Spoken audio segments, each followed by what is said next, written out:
धीरज कुमार के पास चलते हैं दिल्ली। धीरज जी बताइए।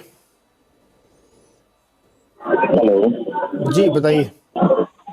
जी सर, मेरे पास 600 शेयर हैं सिविलॉन के 40.88 का प्राइस है, एवरेज प्राइस है।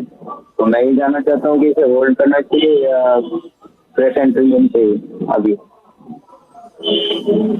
सुजलॉन एनर्जी ना लाखों लोगों का सवाल है। लाखों जी दर्शक हमारे हैं जो इन्वेस्टर हैं, ट्रेडर हैं, सुजलॉन में निवेशित हैं, यस बैंक में निवेशित हैं, वोडा आइडिया में निवेशित हैं, उन सब की तरफ से ये सवाल है। और इसके प्रतिनिधि हैं आज के धीरज जी। 40.88 का भाव, 600 शेयर ले रखे हैं, 38.10 पे चल रहा है। क्या किया जाए सुजलॉन में?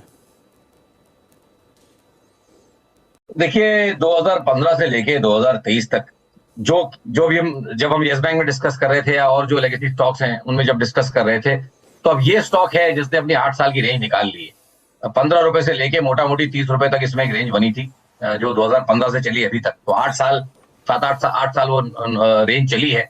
अब उसका ब्रेकआउट हो गया है। तो आई थिंक जब उसका ब्रेकआउट हो गया है तो किन कारणों से हुआ है, कैसे हुआ है, टेक्निकली हम उन चीजों पर कभी ज्यादा सोचते नहीं है।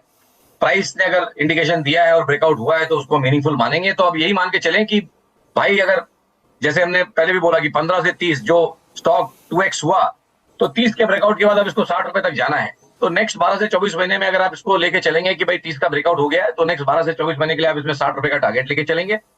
और अगर आप वो ट्रेड ले रहे होंगे तो आप 30 रुपए के आसपास अगर आपने ट्रेड लिया है तो आप कहीं 25 रुपए के नीचे एक स्टॉप लॉस भी रखेंगे।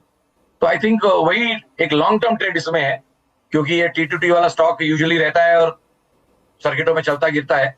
तो मैं इसीलिए बोलता हूँ कि इसमें आप ट्रेडिंग नहीं कर पाएंगे, बट दायरा अगर आप लंबा करके चलेंगे तो आपको सोचना यही है कि 8 साल की रेंज का ब्रेकआउट हुआ है, डबल तो होगा ही, और उसमें 24 महीने प्लस लगेंगे।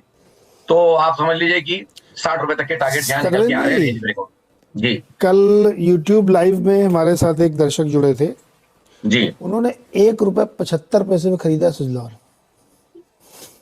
भाई उनको उनको मुबारकबाद, उनको मुबारकबाद। मैं तो कल से उनकी हिम्मत की दाद दे रहा हूँ कि जी उस लेवल पर उन्होंने लिया और आज तक होल्ड करके बैठे हुए हैं।